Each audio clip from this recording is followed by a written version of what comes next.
Hello Year 7, welcome to Lesson 8 of our non-fiction scheme of work. This lesson we're looking at font or typeface. Hopefully you remember this from last lesson, so this is our lesson objective.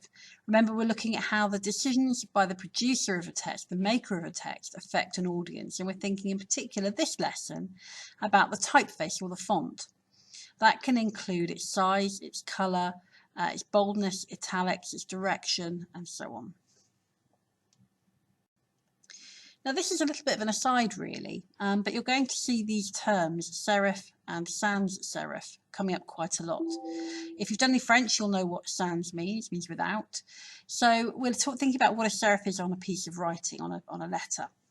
So the serifs, if you have a look on the diagram, are the little extra bits, the little flourishes, the little tails that you get on the edges of letters. They're just very small lines. They do actually have a purpose, which we'll talk about in a second. So some serif typefaces, these are the ones which have serifs, are Times New Roman, Garamond, things like that. Sans serif, without a serif, are things like Arial, Calibri, Tahoma. Now, serif fonts in printed text are often used when you get like a newspaper or something, because when the text gets quite small, they're easier to read because of the serifs. If you're using a font on a large piece of text, like a poster, often a sans serif font stands out more effectively. The only time that this works differently is if you're reading something that's only designed to be read on screen, for example, a website or something that's being sent out electronically only. They'll often use sans serif fonts because they're easier to read on a screen. Sans serif fonts are often seen as more modern than serif fonts, but they can also be seen as intensely irritating. So lots of people like me really don't like Comic Sans, and we can't really explain why we hate it so much. We just do. So those are serif and sans serif fonts. The font we use is really important, and we probably underestimate how important it is. But a typeface or a font can make us feel a particular emotion, or can make us think a particular way about a text. So, for example, serif fonts like Times New Roman can sometimes be seen as old-fashioned, whereas sans serif fonts can be seen as being modern. And if you're advertising a product and you're looking for something that suggests it's very new and very modern and very up-to-date, you probably use a sans serif font. If, however, you want to suggest that something is trustworthy, that it is classic, that people are familiar with it, you're probably going to go for a serif font. So it's really important to understand how a typeface can affect your reader.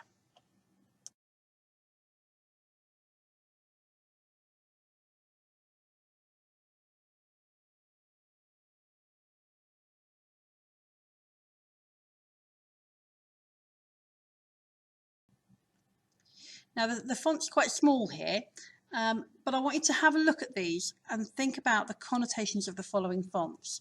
So if we look at, for example, the second one down in the first column, display, there are some words next to it which suggest how we might react or how we might find it. So it's prominent, it's quirky, it's a bit unusual, it's friendly, it's eccentric, so it's not your bog standard Arial or Times New Roman.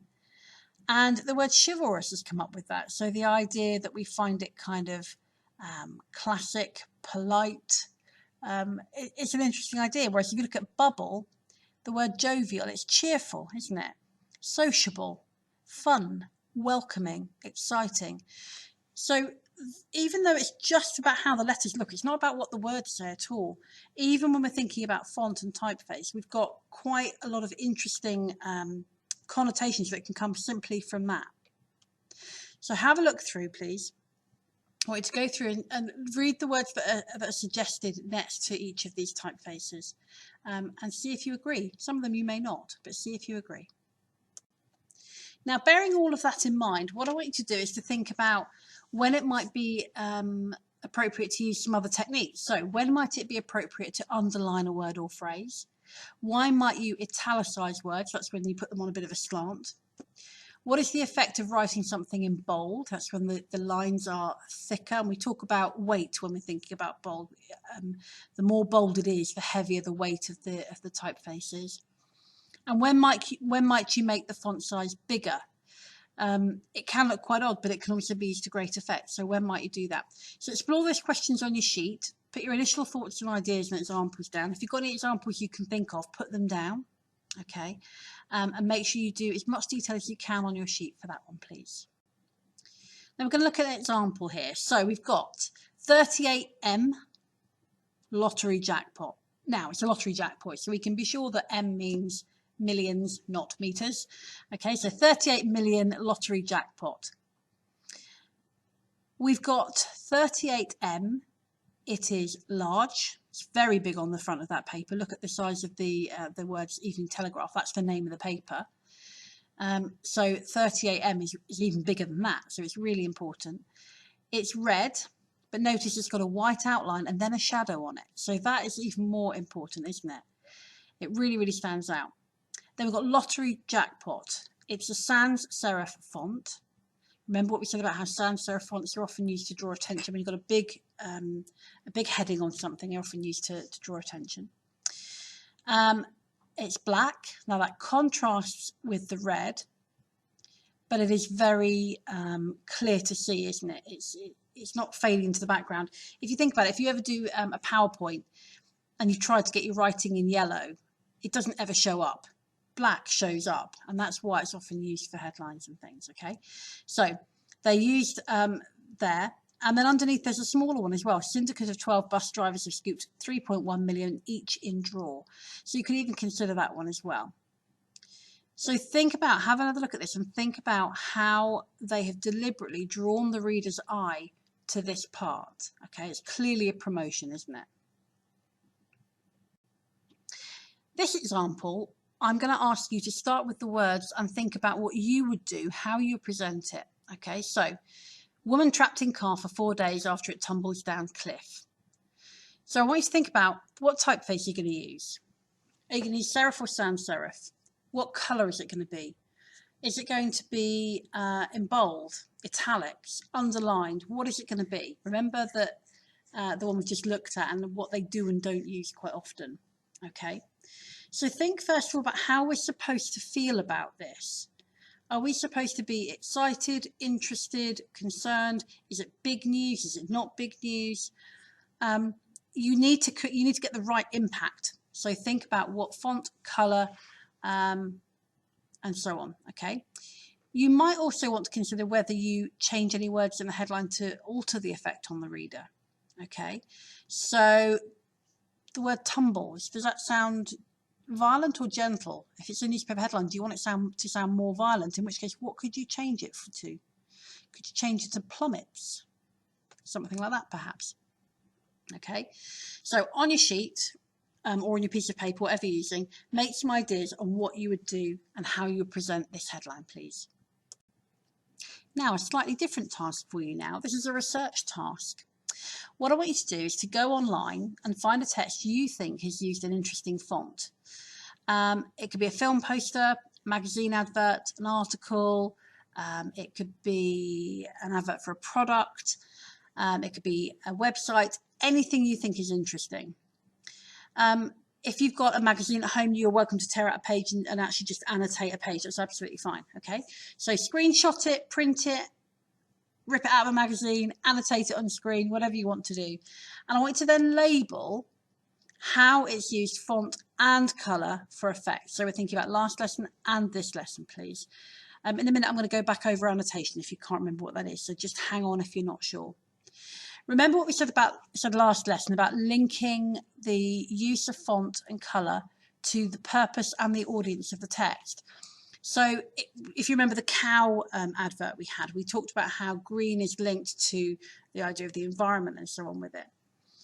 But we also need to think about the audience. So if you're thinking about aiming something at young children, you generally use bright primary colours. If you think about Mr. Tumble and his spotty bag, you know, it's all bright yellow, it's bright dots, isn't it? And it's not kind of grown-up colours at all. if you're aiming something, marketing something at young children like that, that's what you want. If you're aiming that at me, I'm going to find that annoying. So think about the audience and what they want as well. Okay. Think as well about the typeface. So Comic Sans could suggest it's aimed at children. Like I said earlier on, people like me often find Comic Sans very annoying. And add as many notes as you can. So there's two little pictures there. One of them is a cut out of a magazine and they've circled things. The other one they've typed. These two examples will not give you any answers, okay? They're just to show you how you can annotate, okay? So just a little reminder about annotation. If you're confident with this, you can skip ahead. That's absolutely fine. So annotation is when you make notes around something. So you find keywords, images, ideas, you draw a line out from it and you write a brief note suggesting what it could mean or what its impact might be. You can use highlighters or colours to help categorise ideas or just to make it look clear. I find it helpful to use a range of colours. So whatever you've got for your selected image, you're going to be circling, highlighting, drawing lines out. Basically, the key thing is draw a line out and make a note about what the thing you've circled suggests. Now it's your chance to create something. So I would like you to either design a newspaper headline or an advert headline using colour and font for effect to emphasise the key message. So you can either create your own headline or use one from the examples below on this slide, okay? So when we're thinking about the headline, for example, on the Dairyly advert, it would be Feed the Fun, and you've got the subhead, the strapline of full of dairy goodness, okay? So, oh, sorry, full of dairy yumminess. So you can create those, but think about the type of font, so the typeface you're going to use, the colour, and think about how that links to the product you're selling or the story that you're going to be telling. Okay, you might find it easiest to do an advert because if you look at the perfume one, the Miss Dior one, for example, it's a very curly font, isn't it? And it looks more like handwriting, which suggests sophistication, elegance. The Feed the Fun is much more jolly, it's bright, it's yellow on blue, it looks really, really fun. And you've got a bit of alliteration there as well, Feed the Fun. The Fitbit Charge 3 is an upmarket luxury item, a watch. And you've got the grey, the blue, or the green. It's clearly aimed more at adults. So think about how you're going to use colour and font for effect in your advert or your newspaper. So you can come up with your own, or you can use one of those. Off you go. And now it's time for a little bit of self-assessment. So what went well? One thing you've learned or done today, for example, I've produced a striking newspaper headline using colour and font for effect. Or, and as well, please, one EBI. So one thing that could have gone better, for example, I could have used colour to greater effect. And then when you've done that, well done. This should be the last recorded lesson you have because we'll be back to school shortly. But do watch the space just in case you have an extra one next week, perhaps. But if not, I look forward to seeing you in school. Can I just say a very big well done to all of you who've done these lessons. It is not easy and you have been brilliant. Well done on doing the work, getting it to your teachers. We genuinely do recognise how hard you've worked and we recognise how hard it's been for you and for the people around you at home. It's not easy doing what you've done and you deserve a massive round of applause because you've really risen to a very difficult challenge and one that none of us have ever faced. So well done.